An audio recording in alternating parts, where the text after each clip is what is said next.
आज महंगाई सर बढ़ रही है। आप अगर भाजी मंड घर जाए तो भाभी को पूछेंगे तो भाभी आपको बता देगी कितनी नरेश महंगाई बढ़ महास्के रही है। जी। तो इस बारे में आप जरूर सोचिए। Thank you. Shrimati Supriya Sule. Sir, thank you very much. Sir, I want to speak on this today. Thank you for giving me the permission to speak on the Health and Security, National Security Cess Bill 2025, sir. Sir, I appreciate the reason of bringing the bill. I won't say I object to the bill. I would like to support the bill because I'm not taking away from the intention of the government. We had a very detailed discussion yesterday. And in her reply yesterday, she at length was very practical and a very pragmatic approach of the Honorable Finance Minister of the challenges of tobacco and what the position is today in the larger interest of society. But my first question to the Honorable Finance Minister is why in the form of cess? Just yesterday in a reply, sir, you were present there. She talked about taxation at length, and we have no objection to any of taxation. इससे सरकार चलेगी कैसे अगर tax नहीं collect होगा तो? And we are happy to pay tax on these demerit goods. But why in the form of cess specifically for this? And the other question I would seek I hope she indulges us in a clarification. My very learned friend who spoke extraordinarily well today is Sumati.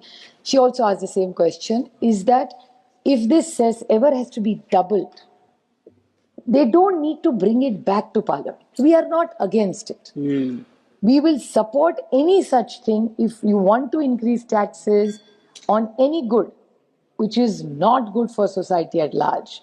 We will support the government. GST अच्छा bill आप लाए, हम आपके साथ खड़े रहे.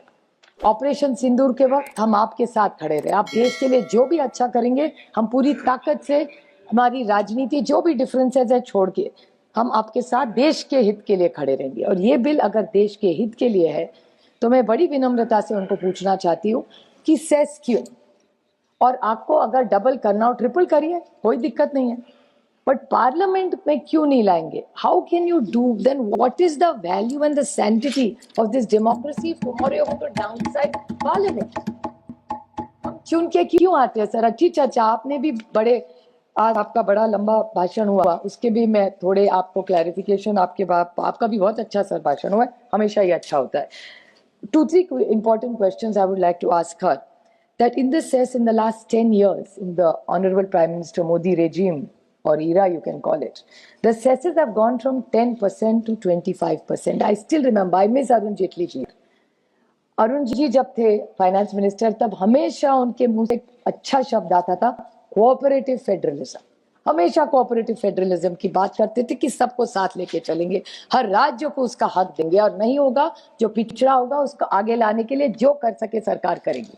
लेकिन आज 5-7 साल से मैं देख रही हूँ इस सरकार की नीयत थोड़ी सी पॉलिसी लेवल पे बोलिए, नीयत नहीं बोलना चाहिए, शायद पॉलिसी बोलना चाहिए, उसमें थोड़ा बदलाव आ गया कि सेस पे ज्यादा आप जा रहे हैं. तो हमारा ऑब्जेक्शन बढ़ाने के लिए नहीं है, हमारा सबका ऑब्जेक्शन है कि सेस मत करिए, टैक्स करिए, हमारे साथ भी शेयर करिए, क्योंकि हर राज्य को पैसे की जरूरत है और ज्यादा से ज्यादा आप ही की डबल इंजन सरकार है सब जगह. तो फिर दिक्कत क्या है? फिर सेस क्यों है? ज्यादा तो आप डबल इंजन सरकार चलाते हैं देश में, तो फिर राज्यों को देने में दिक्कत क्या है? यही हमारी सबकी मांग है.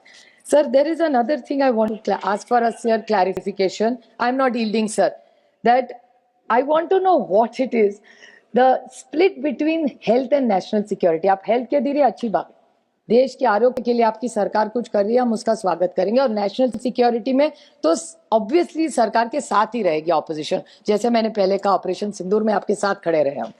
लेकिन ये स्प्लिट क्या होगा इसके बारे में भी कोई क्लैरिफिकेशन सर आया नहीं है, तो अगर उनके रिप्लाई में ये कह सके तो अच्छी बात होगी. मैं पॉइंट्स रिपीट नहीं करूंगी, लेकिन ये जो बिजनेस है सर, ये एक हाई प्रॉफिट मार्जिन का बिजनेस है, इसमें टैक्स इवेजन हो सकता है, मैं मानती हूँ, और सिग्निफिकेंट एडवर्स ये पब्लिक हेल्थ के लिए बहुत खराब है, जिसके बारे में प्रोफेसर रॉय ने भी ये कहा. लेकिन मेरी बड़ी विनम्रता से सरकार को विनती है कि हर एक को जेल में डालने से प्रश्न हल नहीं होता. सर, हमने इनकम टैक्स है, इंसॉल्वेंसी है, सब हम सब मिलके काम करते हैं, और हमारी कोशिश रहेगी कि अगर आप आदमी को जेल में डालो उससे क्या हाल होगा? ये जो इंस्पेक्टर राज बढ़े जा रहा है उससे वो हैरेसमेंट ही होगा.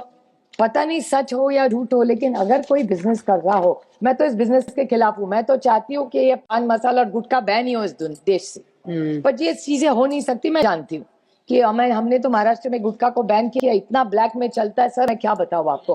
कल मैं बोल चुकी हूँ उसके ऊपर, और किसी भी आज देश में किसी के राज्य में खिलाफ में नहीं बोल रही हूँ, न होम मिनिस्ट्री के किसी खिलाफ बोली, पर किसी के राज्य में आप जाइए सर, कॉलेज के पास जाइए, इतना अच्छा रूल पार्लियामेंट में बनाया कि पास में गुटखा या तंबाकू नहीं मिल सकती, लेकिन हर कॉलेज और स्कूल के पास में आजकल मिलता है सर। ये दुख की बात है और ये हर राज्य में हो रहा है। मैं किसी सरकार के खिलाफ नहीं बोल रही हूँ, जो वास्तव है। हम सबके घर में बच्चे हैं, लेकिन इसमें हम बदलाव कैसे लाएंगे, इसके बारे में हम सबने सर सोचना चाहिए। और ये सेस का सर, मैं सीएजी का रिपोर्ट कोट करूंगी सर, जो पेपर में आया है। मैं कोई फाइनेंस एक्सपर्ट नहीं, मैं कल भी कह रही हूँ, मैं हमेशा कहती हूँ, लेकिन ये सेंटर का एक रिपोर्ट है, सीएजी का रिपोर्ट है सर, जो पेपर में है। मैं टेबल कर सकती हूँ, नहीं तो कोई वहां से फिर निशिकांत जी नाराज हो जाएंगे कि ये वो आप भी थोड़े आज मेरे पे नाराज हुए वो रिपोर्ट के लिए IMF के। लेकिन जो मैं पेपर में पढ़ती हूँ सर, थोड़ा पढ़ लेती हूँ, उसी से आपको बोलना चाहती हूँ कि जो हेल्थ सेस है और एजुकेशन सेस है, मैंने बहुत बार जब बजट पे भी बोली हूँ सर, बहुत बार मैंने इनसे पूछा है, ये सेस कलेक्ट करते हैं आप, वो कलेक्शन, वो पैसा सचमुच वहां जाता है क्या? और सीएजी का रिपोर्ट कहता है, सर मैं विपक्ष में हूँ इसीलिए सिर्फ टिका नहीं कर रही हूँ, लेकिन सीएजी रिपोर्ट कह रही है कि health cess, education cess, investor education and protection fund and monetisation of national highway fund, ये सारा जो पैसा कलेक्ट हुआ है और जिसके लिए कलेक्ट हुआ है उसमें पूरा नहीं खर्च किया हुआ है सर। तो ये सीएजी की रिपोर्ट है। तो मैं फाइनेंस मिनिस्टर जी से जवाब मांग रही हूँ कि उसका पक्का क्या हुआ, पैसा कहाँ गया? अगर सीएजी की रिपोर्ट कह रही है नहीं गया, तो पैसा गया कहाँ? हम तो टैक्स भरते हैं सरकार पे पूरा विश्वास रख के, तो जिसके लिए आप ले रहे हैं उसके लिए आप खर्चा नहीं कर रहे। आज बच्चों के स्कूल की आपको तो पता है सर, आप तो कितनी जमीन से एकदम जुड़े हुए नेता है, तो क्या है आपको पता है हालत आज हेल्थ केयर भी। आज टाटा मेमोरियल हॉस्पिटल चले जाओ सर, इतना आयुष्मान भारत के बारे में आपने अच्छा बोला, अच्छा प्रोग्राम है, लेकिन टाटा मेमोरियल हॉस्पिटल में आज भी अगर आप जाओ तो जो गरीब है, जो शोषित है, जो वंचित है, जो पीड़ित है, उसको वो दवाई